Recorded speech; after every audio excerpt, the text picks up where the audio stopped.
Certains sont considérés comme des cold cases, des affaires non élucidées. D'autres, au contraire, ont connu un épilogue judiciaire. Leur point commun, tous ont eu comme décor une route, une autoroute, une voiture, parfois même un simple parking. On les appelle les crimes de la route. Je suis Thibaut Dinouel et dans ce nouvel épisode, l'histoire de la petite Serena, l'affaire du bébé dans le coffre. Vendredi 25 octobre 2013, une nouvelle fait la une de tous les médias. Bonjour à toutes et à tous. À la une, ce fait divers sordide en Dordogne. Une petite fille de 2 ans a été retrouvée cachée dans le coffre d'une voiture où elle vivait visiblement depuis de nombreux mois. Sa mère, soupçonnée de l'avoir laissée enfermée, a été placée en garde à vue. L'enfant est vivante mais très affaiblie.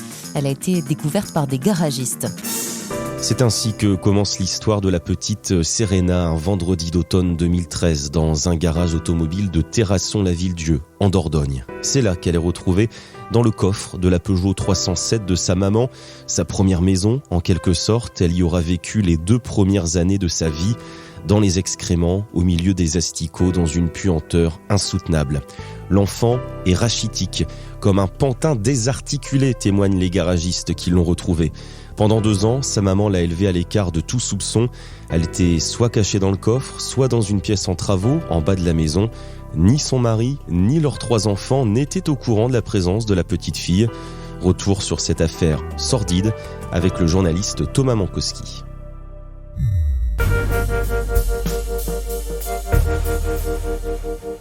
Bonjour Thomas. Bonjour. Merci de votre aimable participation à ce nouvel épisode des Crimes de la route. Vous travaillez au quotidien Sud-Ouest. Vous avez notamment suivi le procès de la maman de Serena, Rosa Maria da Cruz.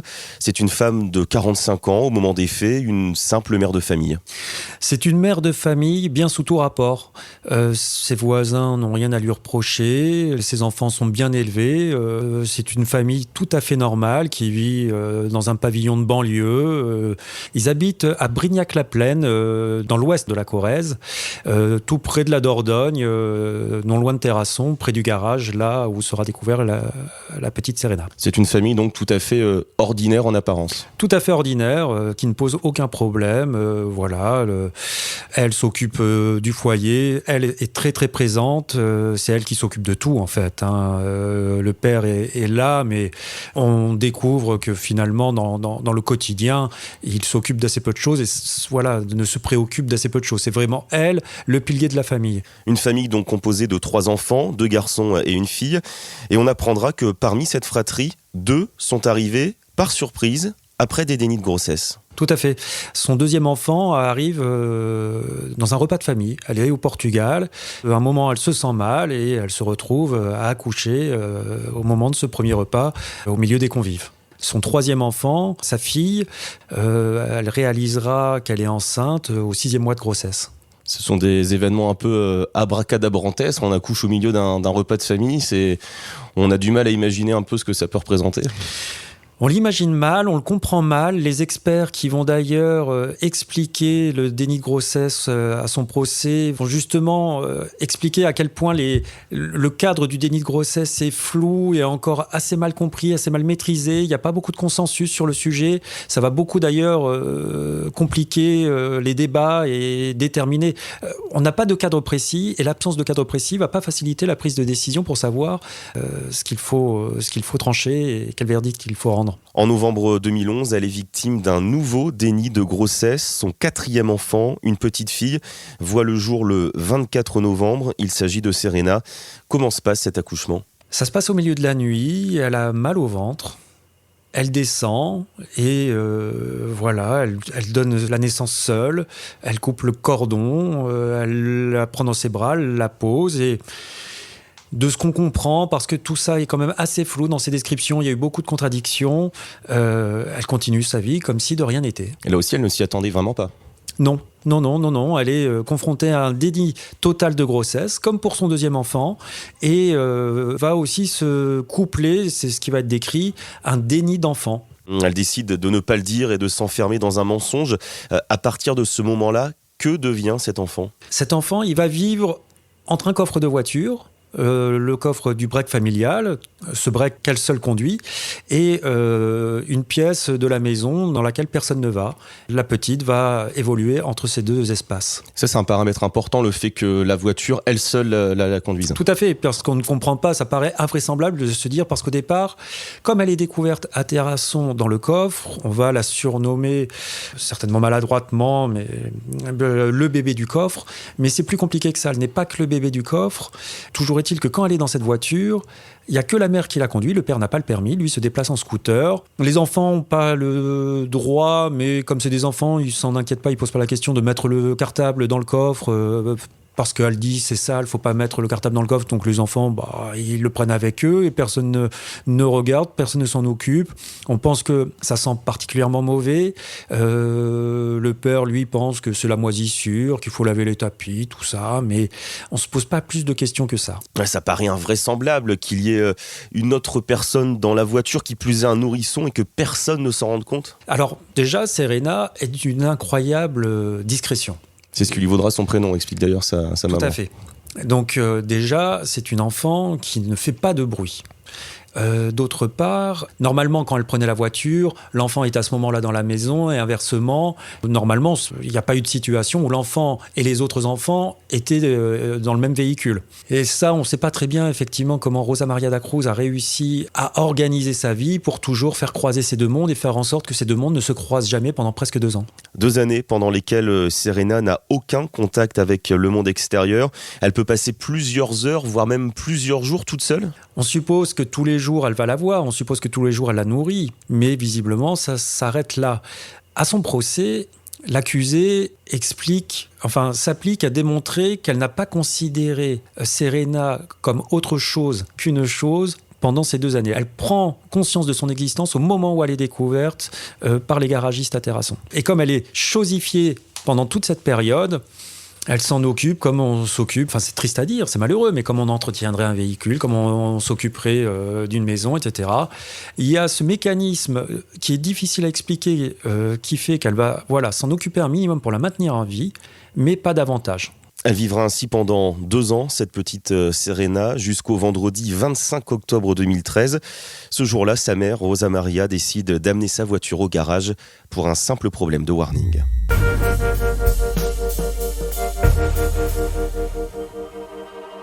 Guillaume Iguaciel a 39 ans, Denis Latour en a 64. Ces 2 collègues travaillent dans le garage Étape Auto de Terrasson-la-Ville-Dieu en Dordogne, et cette journée du 25 octobre va les marquer à tout jamais. C'est Guillaume, le mécano, qui accueille Rosa Maria da Cruz et sa Peugeot 307 break de couleur grise. Elle aurait des problèmes de feu de détresse, dit-elle, mais semble particulièrement préoccupée quand on lui demande d'ouvrir le coffre. Elle cherche des excuses. Il est plein, dit-elle, mais le garagiste insiste, d'autant qu'un bruit bizarre, une sorte de grattement, de gémissement, semble émaner de l'intérieur de la voiture. Un animal peut-être, ou le jouet d'un de mes enfants qui s'est allumé, dit Rosa Maria.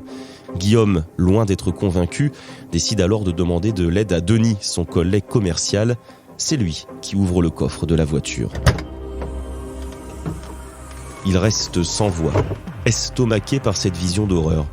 Elle est apparue comme un flash, expliquera-t-il à l'époque aux journalistes. Serena, nue, la peau sur les os, blanche comme du plâtre, allongée sur des sacs poubelles au milieu des excréments et des asticots, cherchant sa respiration dans une odeur pestilentielle. 1 demi-heure de plus, et c'était trop tard, diront les pompiers aux 2 héros du jour.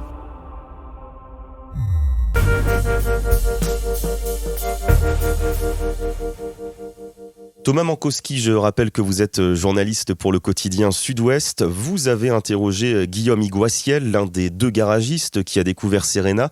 Que vous a-t-il raconté ?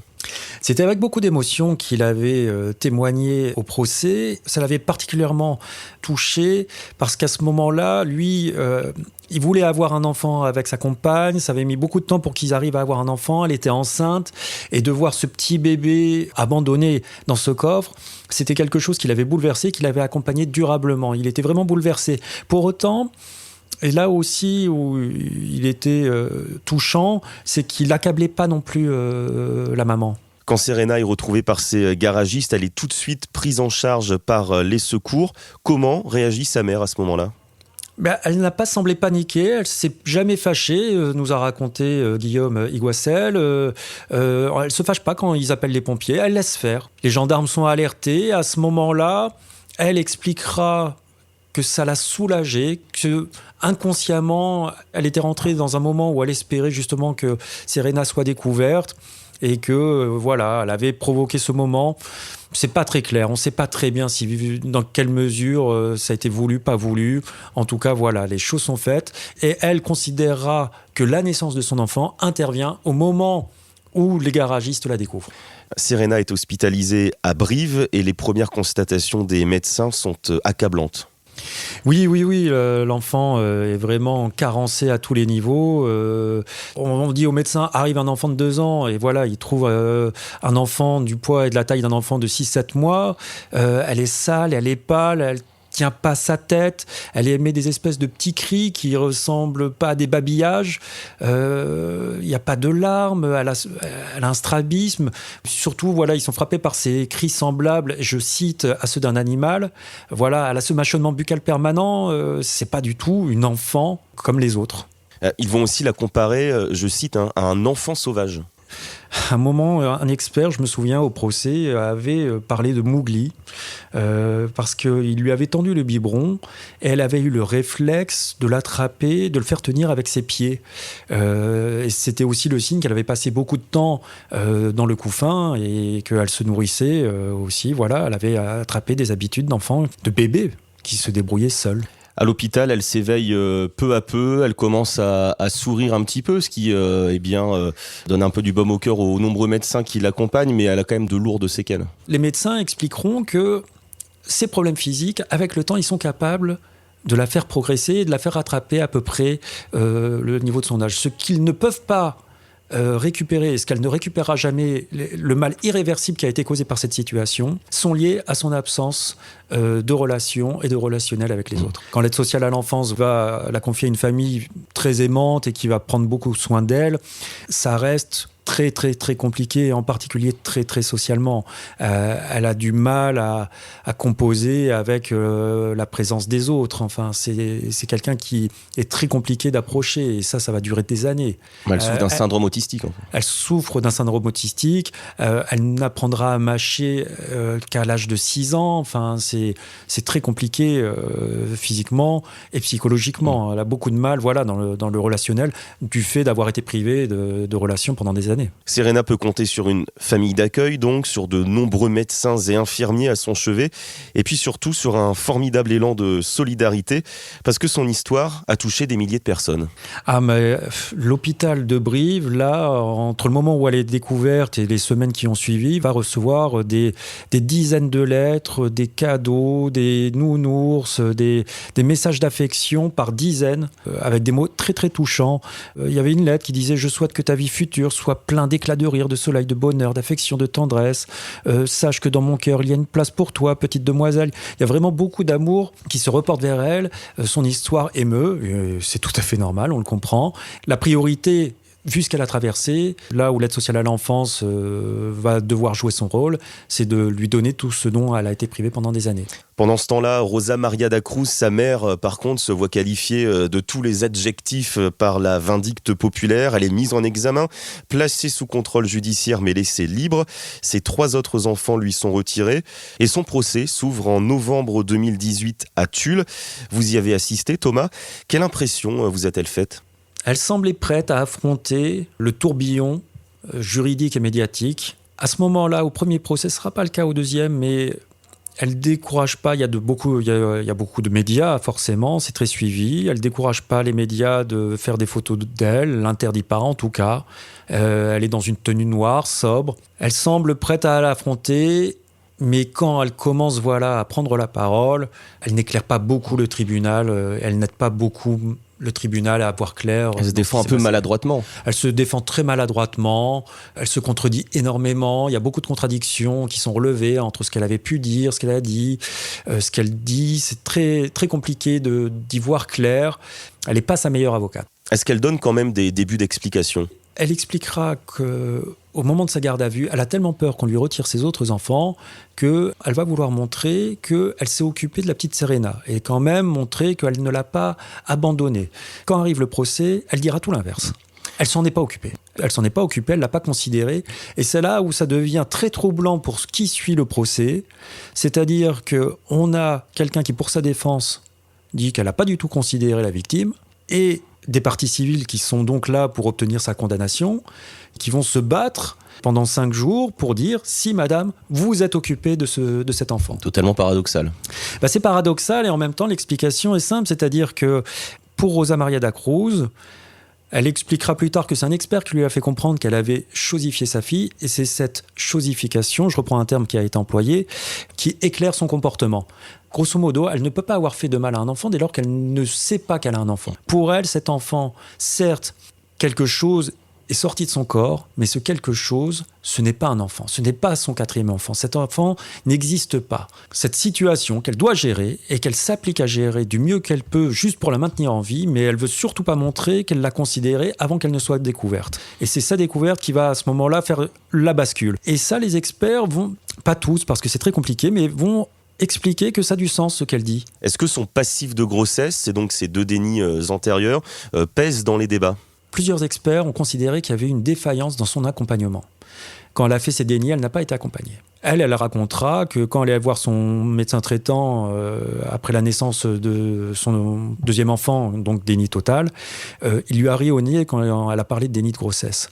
Là-dessus, elle s'est fermée. Elle a décidé, visiblement, c'était pas pris au sérieux, donc elle a décidé de pas chercher à se faire accompagner. Elle a continué sa vie comme ça, sans jamais être accompagnée, et c'est visiblement courant. En tout cas, le risque de récidive est très fort chez les femmes qui ont subi un déni de grossesse.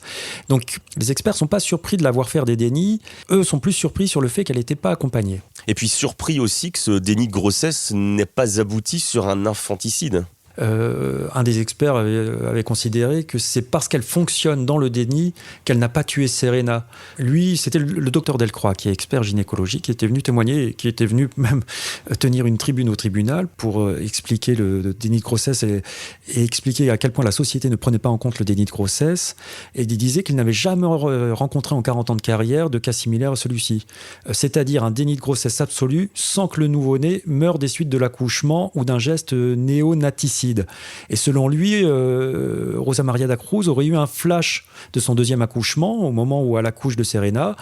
Elle croise le regard de la petite Serena, ça lui renvoie vers le regard de son petit garçon qu'elle avait eu, et c'est ce qui va, entre guillemets, sauver la vie de Serena, pense-t-il à ce moment-là. Son mari, lui, ne comparait pas à ce procès, l'enquête l'a innocenté, mais il vient tout de même témoigner à la barre, et il est un peu pointé du doigt. Quand il est venu à témoigner au procès de sa femme, il y avait, au moment de son interrogatoire, au moment où il est venu déposer, ce petit côté où lui-même devait répondre de ses défaillances, et c'était un petit peu aussi son procès. Parce qu'on ne comprend pas que lui n'ait rien vu pendant 23 mois. Et ça paraît inconcevable. En fait, on comprend qu'il est complètement déconnecté de la vie de famille. Voilà, quand on se plonge dans la vie de cette famille, on comprend que lui, en fait, il s'intéresse pas, il n'est pas du tout impliqué dans la vie de la famille. Il est là, mais il n'est pas là, quoi. Il met jamais les pieds dans la pièce au rez-de-chaussée Disons que non, il cherche pas à savoir, il cherche pas à s'occuper plus que ça du bon fonctionnement de la maison, la famille. Il y a eu un épisode assez dingue qui est relaté à la naissance, donc dans la maison de leur 3e enfant. Ça se passe au milieu de la nuit. Et c'est des voisins qui vont aider Rosa Maria da Cruz à accoucher. Et lui, il est là, dans la maison, il dort, mais personne n'estime utile de le réveiller. Typiquement, c'est intégré par tout le monde que s'il a besoin de rien, on le sollicite pas. Et donc, personne n'attend de lui qu'il se manifeste, qu'il participe, etc. Et donc, à la fin, on comprend qu'il est déconnecté de ce qui se passe, qu'elle a pris l'habitude aussi de tout gérer elle-même, et la vie se fait comme ça. Le verdict tombe, 5 ans de prison, dont 2 ans ferme à l'encontre de Rosa Maria da Cruz. C'est une sanction trop clémente, estime le parquet, qui décide donc de faire appel. Cette fois, elle part en prison, sa demande de remise en liberté est rejetée, mais elle garde quand même espoir tout de même d'obtenir l'autorité parentale sur Serena. je pense qu'il se faisait assez peu d'illusions, mais son mari et elle voulaient quand même essayer de pouvoir s'occuper de Serena et réparer ce qui avait été cassé des années auparavant. Mais bon, voilà, ça paraissait difficile d'imaginer que la justice reconfierait un jour l'autorité de Serena à ses parents biologiques. Et lors de son procès en appel l'année suivante à Limoges, elle est déchue de son autorité parentale, condamnée à une peine plus lourde, 5 ans de prison ferme. Aujourd'hui, sa peine est purgée. Elle est sortie de prison et elle a retrouvé ses 3 enfants. Ses 3 enfants, dont elle s'est toujours bien occupée. D'ailleurs, la clémence du premier procès, finalement, on s'était rendu compte qu'elle était notamment liée à ses enfants. Le tribunal considérait qu'il fallait surtout lui assurer un suivi psychologique, l'accompagner psychologiquement. Elle avait plus besoin d'accompagnement psychologique que de prison. Et surtout, je pense que le tribunal avait peur pour ses enfants, puisque le mari avait montré ses défaillances en la matière, et que pour le bien des 3 enfants qui restaient, il fallait limiter la prison. Et c'était surtout pour eux que le tribunal n'avait pas souhaité qu'elle aille en prison au premier procès. Aujourd'hui, Serena est une jeune adolescente. Elle va sur ses 13 ans et souffre d'un trouble autistique irréversible. Elle vit toujours dans la même famille d'accueil et une expertise devrait avoir lieu pour statuer sur l'indemnisation qu'elle pourrait recevoir. Merci Thomas Mankowski. Merci à vous. C'est la fin de ce nouvel épisode des Crimes de la route. Merci à vous de l'avoir suivi. Vous retrouvez d'autres épisodes et l'ensemble de nos podcasts sur le site internet Vinci Autoroute et sur l'appli Radio Vinci Autoroute. Une collection disponible également sur YouTube, Deezer, Spotify et Apple Podcasts.